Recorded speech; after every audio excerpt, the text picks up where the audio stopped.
Hey guys, it's M. Sorry, I've been kind of busy lately, so I haven't been putting out a lot of videos because of stuff that's going on in my personal life. But I'm back again with another video. This is part two of the citizens' hearing on the UFO disclosure.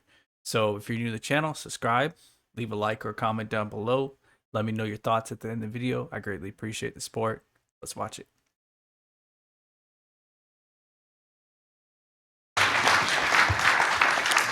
We'll now hear from Richard Dolan for 10 minutes. Thank you, distinguished members of the committee. And let me just say it's been an honor for me personally to be here with you all week, to be able to give statements to you and to chat with some of you privately as well. Regarding disclosure, I have often felt that disclosure on the matter of UFOs and ETs, possible extraterrestrials, is a paradox. It's impossible, but it is inevitable. It's impossible because there is no political motivation for it. It's inevitable, however, because our leaders are not the only factor in this equation. There are other beings, after all. But mainly, I would say there's us, the people, who are going through this greatest social, cultural, and especially technological transformation in the history of humanity. In fact, I would say that we are the game changers. Someday, and it won't be too long in the future, something is going to force someone's hand. It could be a major sighting, it could be a major leak, something that can no longer be denied. After all, we are fast approaching what experts in artificial intelligence call the singularity, when computing intelligence exceeds our own. In such a future, I ask you, can we really think we will still be stuck in neutral on this issue? Something will force the president's hand. He or she will finally hold that long-awaited press conference and make that bombshell statement. It might go something. Well, first and foremost, the president, a lot of times doesn't even have this knowledge about these extraterrestrials. You know, if you go back to Bill Clinton, when he was in office, he tried to really dig deep into the intelligence committee to get some of this released to him about some of the stuff about extraterrestrials, and they denied him because he didn't have the clearance. And how does the president of the United States not have the clearance to know this information, which makes you scratch your head and think, whoa, what's going on here? You know, why can't the president know stuff? And that's not only the only president.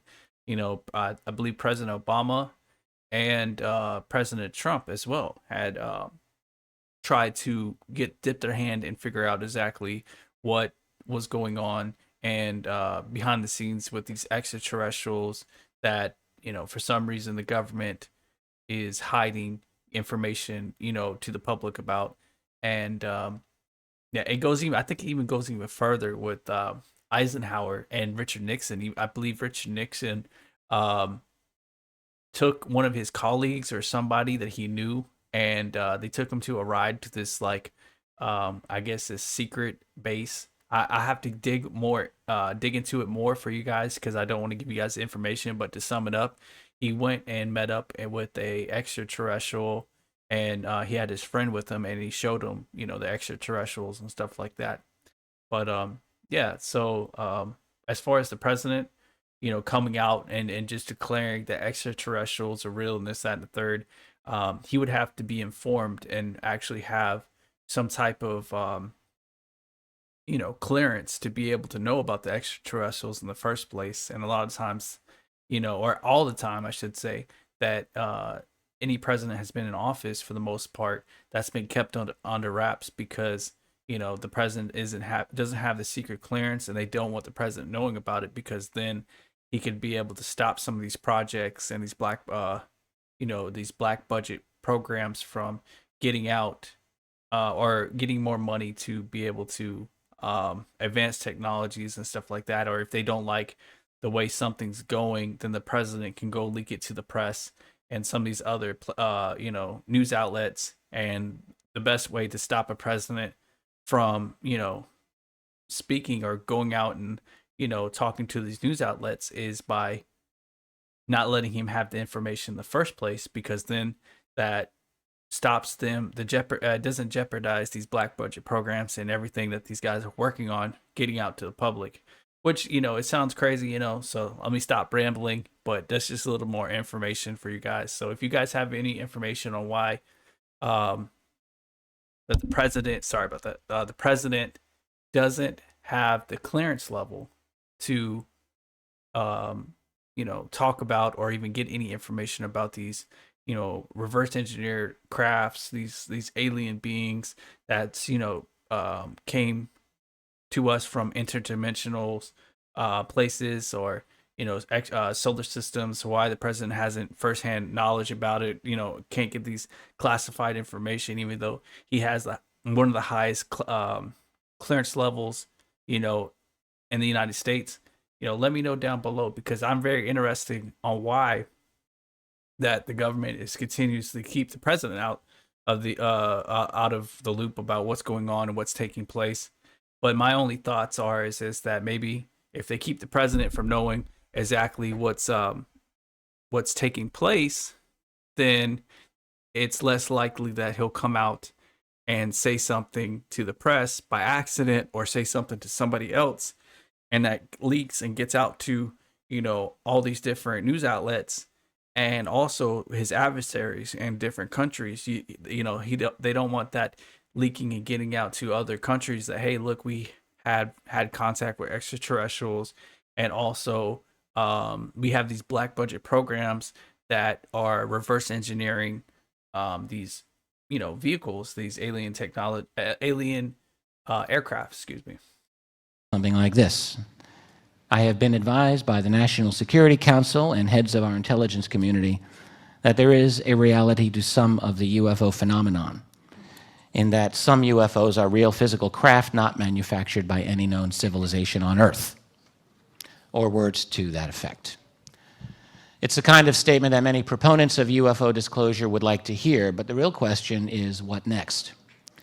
Because there would be quite a few follow-up questions. At the top of the list will be questions about who these other... Oh, sorry to hold up the video, but if you don't know who this lady is, she's always on like Ancient Aliens and on YouTube, and she always talks about like these different alien species and different things that's happened, throughout the, decades of the government knowing about aliens and extraterrestrials and stuff like that. I don't know her name off the top of my head, but maybe I'll do a video on her, so that way we all can get a better understanding of her, because I see her in all, like, every time when you look up aliens, you see her, or you see that what's his name, Doctor, what's his name? I can't think of it. He's in one of my videos that I did like a couple days ago, but he works for SETI, and you always see him. And he was an ER doctor, and then he quit that to go pursue these to learn about these extraterrestrials, and to talk. For some reason, he has connections with different people in the government, like intelligence committee. I could look it up and see what his name is, but I ain't trying to hold you guys up. So we'll just watch this video, and if I have any remarks on some of the people that are in this video, I'll leave a comment down below explaining a little bit better. So I do apologize. I'm just trying to react to this, firsthand. So everything is just all natural. I'm not skipping or editing the video, so you guys are seeing this as I'm seeing this. So I do apologize, but let's continue the video. Other beings are, and what their agenda or agendas might be. And this will be a very difficult question for any president to answer. In the first place, there is a likelihood that even the leaders of the black budget or breakaway society that have been on top of this for years, they may not even know, or at least not fully. Okay, so the guy I was referring to, I just found it. I do apologize again, but it's Mr. David Greer, Dr. David Greer. That's who you always see. You see him, and you see this lady back here. So I'm going to do a video on her, so that way we can dig deeper to have a better understanding of who she is, how she has this information, how she's able to talk to these people in these high positions, and have this intelligence community that she talks to and gets information from. so that way we can have a better understanding of who she is. So I do apologize again for pausing on the video. I just wanted to talk about that because those two people I see all the time when it comes to talking about extraterrestrials and aliens and documentaries and stuff. Those two always come to the forefront, and those who I always see in these documentaries. So let's get back into the video. Sorry about that, guys. And what if they do know? And moreover, what if at least some of that answer includes information that might be upsetting? Divining the intentions of non-human visitors or permanent residents, whatever they may be, might not be the easiest thing to do. But it's entirely possible, judging from the data we do have, that some of them may not care very much about humanity. Some may not. And what if an agenda has been determined within the intelligence community, and this agenda includes something to do with alleged abduction phenomena? And even if that isn't true, does any president honestly believe he or she can contain rampant speculation along these lines? And even if the intentions of these other beings are said to be neutral or positive, there will clearly be tremendous suspicion by large swaths of humanity. This will not be an easy sell. There will already be a sizable number of people predisposed to interpreting these other beings as nothing less than demonic, short of bringing one of these entities to a podium and subjecting it. Well, another reason why he says that a lot of people will interpret that these beings are demonic, well, the reason being is because these beings are from another dimension. That's what they always say. They always say that a lot of times these beings come from different dimensions, not even in our solar system. Well, if you think about it from you stand back, you think about it from a different perspective, maybe a religious perspective, what could be from a different dimension? Could it be fallen angels? Could it be demons? So that's why people believe that they could be demonic because, well, if you don't believe in aliens, then what else could it possibly be?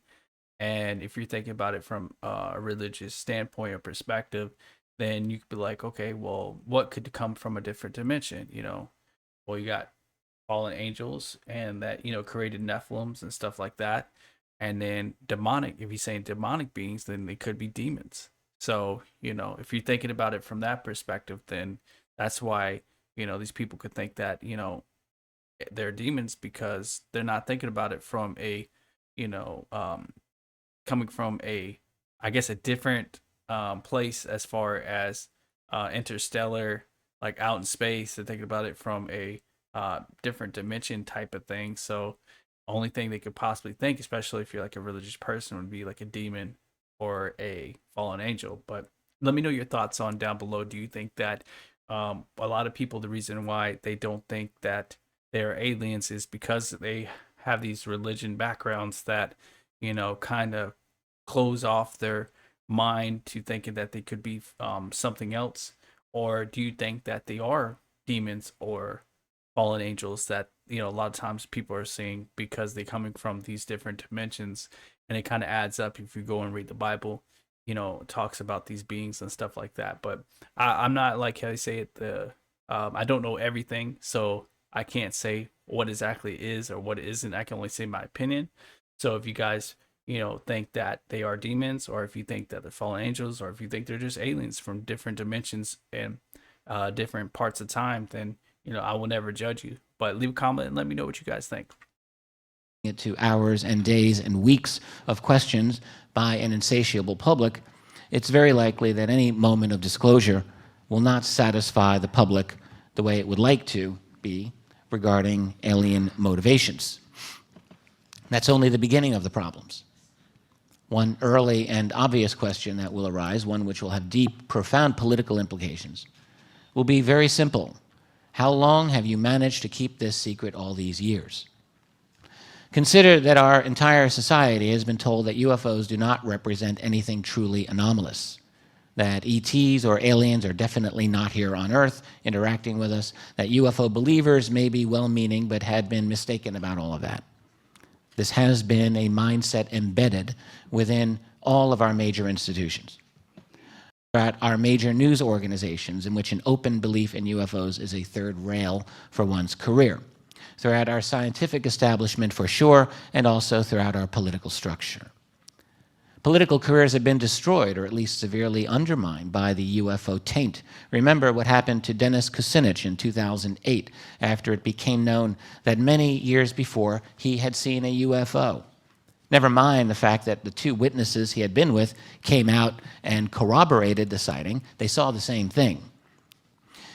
All of these institutions and others have treated the UFO topic as nothing more than a joke, something suitable for immature minds.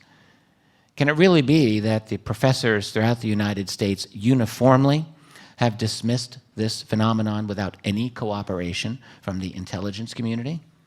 Ditto the world of science, politics, and media. Well, no, not when the most modest amount of research shows strong intelligence community influence over all of these institutions. In other words, people will see very clearly that the national security apparatus has created a global culture that has suffocated the truth. Researchers will begin to investigate in a serious way just how these relationships have undermined the credibility of all those institutions and undermined our apprehension of truth. The result will be a major cultural and institutional house cleaning, but it won't stop there. Citizens will naturally want to know specifics about the structure of secrecy itself. That is, they will want to know, if the US president has been out of the loop all these years, as it seems, then who exactly has been in the loop? Who has been running the UFO cover-up? So that's another thing there, like if the president isn't in the loop, the leader of this nation, for Trump, Obama, Bush, Clinton, et cetera, then who's in charge? Who's the person behind the scenes pulling the strings? And why isn't the president involved? They're questions that we need to know, because they're going to very great lengths to hide not just $400 billion missing from the Pentagon, 60% of the Department of Defense assets aren't showing up on receipts and different things like that, showing where the money is going. So somebody is behind the scenes pulling the strings, making sure that certain people don't know what's taking place, and is keeping this cash flow out of the public limelight so they can continue to work on these projects. And and I guess if the public knew that this stuff was taking place and knew what was taking place behind the scenes, then most likely they wouldn't be able to continue to funnel this money and get all these types of tax breaks, and all our hard-earned taxpayer money wouldn't be going to these programs. So they keep it all under wraps, because they know if it was to get out to the public that they had this technology for years and years and years, since the 1930s, and they've been lying to the public, it would just ruin the reputation. So I want to know what you guys' thoughts, what you guys think about it. Do you think that there's a reason why the president is out of the loop? Do you think that they're hiding stuff? Do you think that they don't trust the president? And who do you think is pulling the strings? Who is the person, or who is this entity that is, in cahoots with all these different projects that isn't, even Congress or the oversight committee doesn't know what's taking place? Who is this entity? Is it the CIA? Is it the FBI? Is it, who? I want to know your guys' thoughts. Leave a comment down below. If the answer is anything along the lines of my own research so far, it will show that the cover-up has long ago gravitated away from formal presidential authority into international and private hands. It's not that the US president is a non-player in all of this, but rather is more like the public face of the true power elite that stands behind. We all, I think, have come to understand this when it comes to power in general, and this will likely be the case when we begin a sophisticated analysis of UFO secrecy. In other words, the moment of disclosure will trigger an intellectual revolution worldwide relating to the true structure of power on planet Earth. It will be a moment in which the world sees and acknowledges that the emperor has been wearing nothing at all. The political fallout will be tremendous, and a great battle will develop within the first year of disclosure. Think of it this way. Just because the president has been forced into making an announcement doesn't mean that the CIA and all the other intelligence groups that have been managing this will simply walk away. There has been a concerted effort spanning an entire human lifetime to control this topic. A great deal has been invested, and mere disclosure is not going to change that. The real issue in the immediate post-disclosure world will be who controls the spin on the story. Because right away there will be a great divide, a chasm. Once this topic is available for open discussion, you can be sure that people around the world will be demanding answers. You can be just as sure that on the other side of the fence, information will be handed out as sparingly as possible. Government spin doctors will be out in great numbers trying to control the situation according to national security policy, although this time independent UFO searchers may get a public hearing that they hadn't gotten before. If the official spokespersons are making misleading or false statements, it's going to be a bit easier post-disclosure for independent researchers to point this out, because this time the world will be much more likely to listen. And there will be many, many more investigators into this topic after disclosure than there are today. How all that will turn out, only time will tell. There are so many other messy issues relating to global finance, energy, truth commissions, lawsuits, cultural transformations, cultural wars, religious and spiritual changes, scientific paradigm shifts, and ultimately geopolitical changes that will allow us to meet the challenge of, shall we call them others, here on planet Earth in some sort of coordinated, hopefully logical manner, and even more hopefully in some way that answers to the people rather than a handful of elite human players.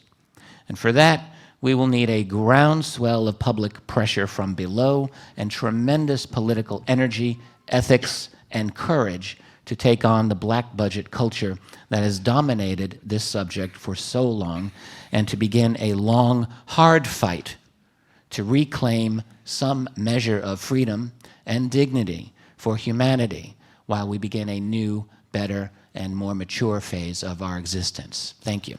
Thank you, Mr. Dolan.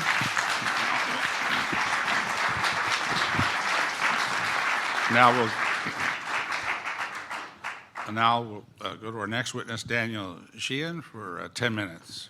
Good afternoon.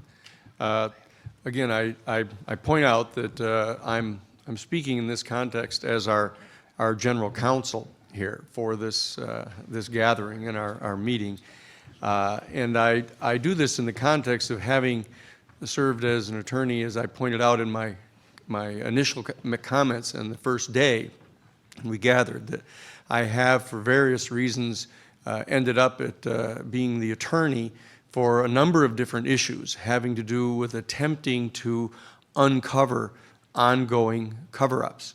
From the time that I served as one of the attorneys for the New York Times in the Pentagon Papers case, having seen the 47 volumes of the concealment of a policy that was completely contrary to what was being publicly professed and told to the Congress, in fact. And then I ended up being counsel in the Karen Silkwood case, uncovering the fact that that our Central Intelligence Agency was smuggling 98% pure bomb-grade plutonium to Israel, et cetera. I pointed out at the beginning of this conversation this week. And I pointed out that I ended up in the Iran-Contra case as being the ones who, one of the ones that brought the information, attempted to bring it to Congress.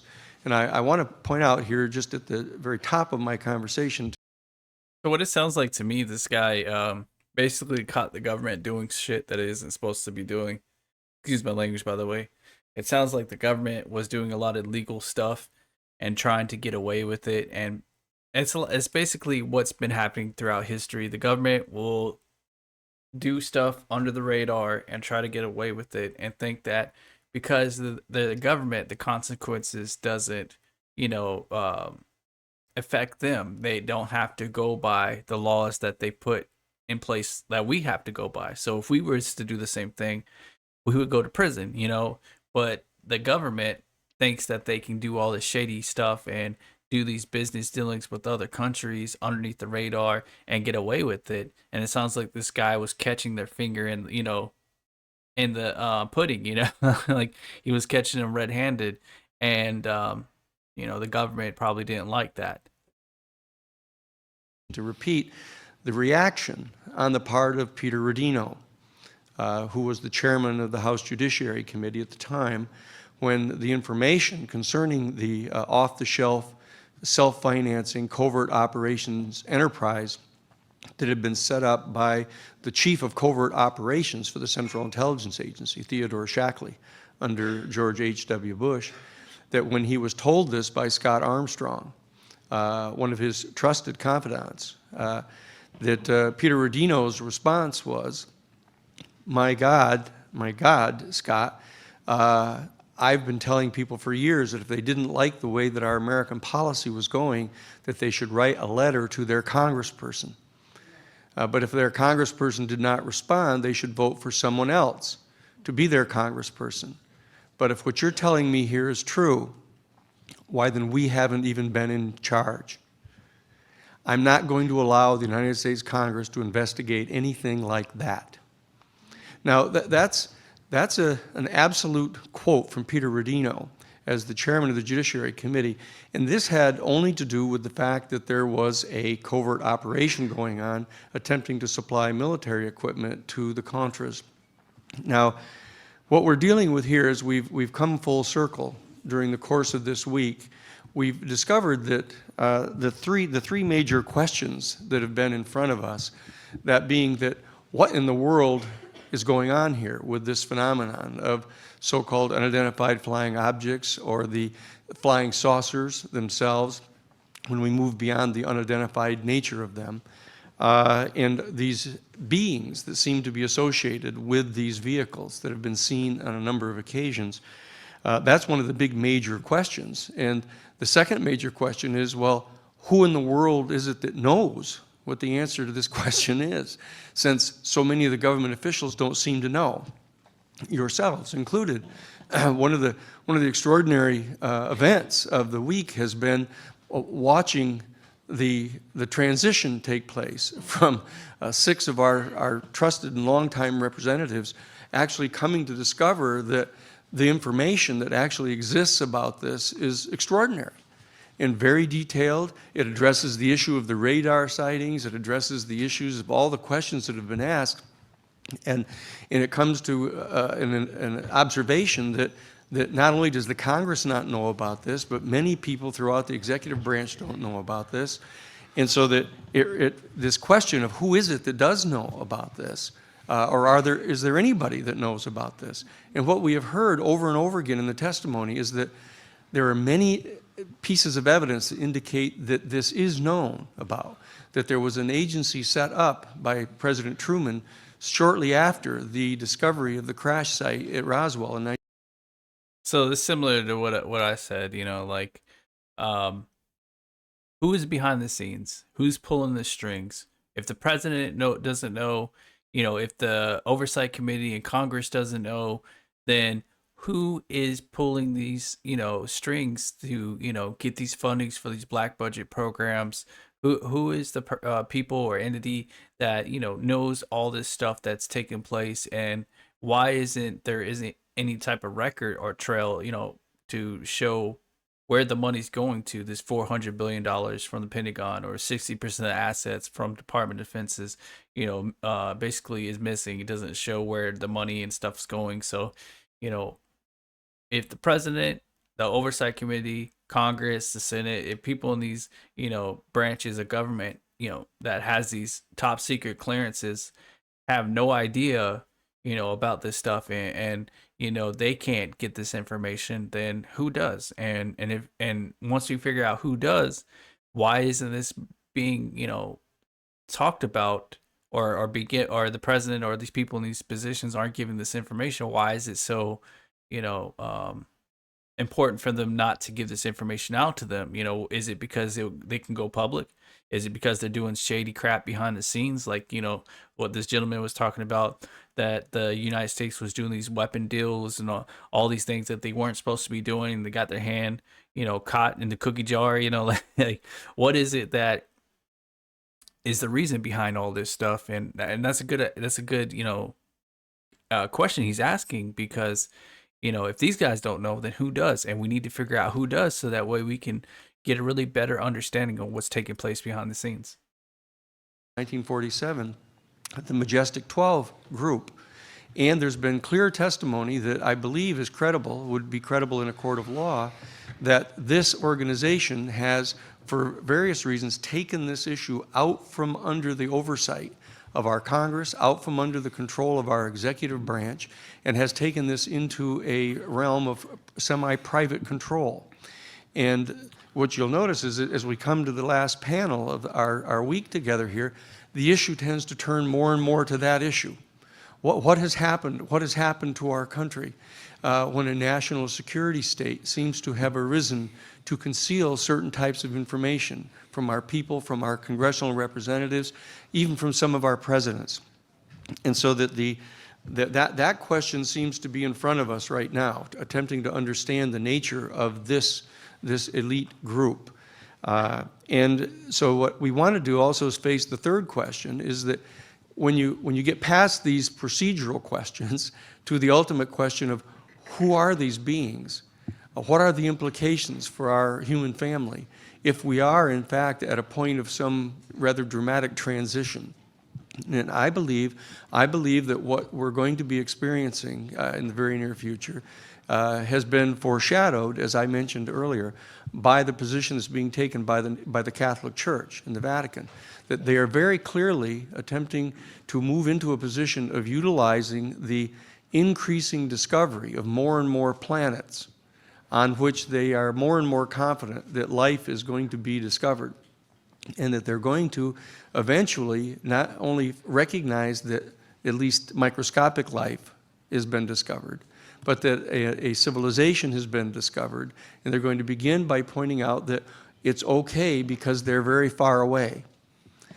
We've discovered them, we've found the information, but they're very far away, and they're going to engage in a process of feathering this consciousness into our people, and that they're only then going to point out that this civilization seems to be a highly developed technological civilization, and we will then reveal the existence of communication mechanisms that we have developed, whereby we can have a longer range diplomatic type of negotiation with this civilization.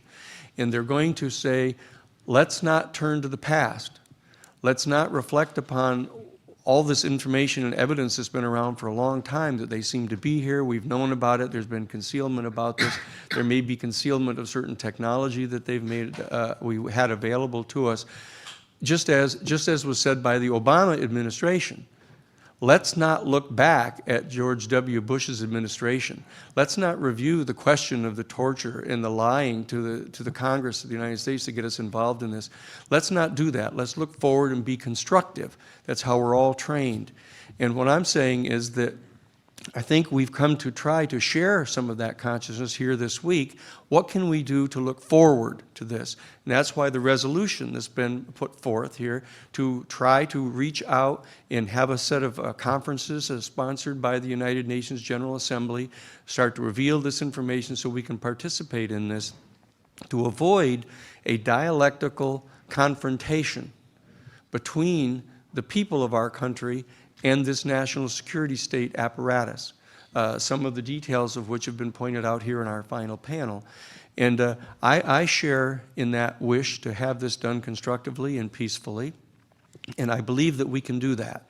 And I believe that you, as former members of Congress, recently retired, the reality is that if the 6 of you go and sit down with various people in Congress, not to expect that they're going to change overnight and say, oh, look, let's have a hearing on this and expose it to our people. But the fact that you have come to discover just this week so much more than you ever knew was going on, that you are experts at trying to share this information with people in your regions of the country. And we have from all different parts of the country, from Alaska to California to other states of our country, right? In the south of our country and in the Midwest of our country. We can, if you will reach out and try to talk with your people in your own districts about this issue, to take upon yourself that risk of the potential ridicule, the potential criticism. The question you've been asking yourself, all of you, what am I going to do now? What am I going to do now that I have left the Congress? Am I going to continue to represent the people in my district? Am I going to attempt to educate them? Because if you have come to the same conclusion that I came to when I was given the privilege of representing Dr. John Mack, if you've come to the same conclusion that I have, this is one of the most important issues that you've ever encountered in your life. And you are the most skilled people to go and share this with your own constituency and reach out and help us. Okay, And that's what we're asking for you to do. Thank you for your statement, Mr. Shan.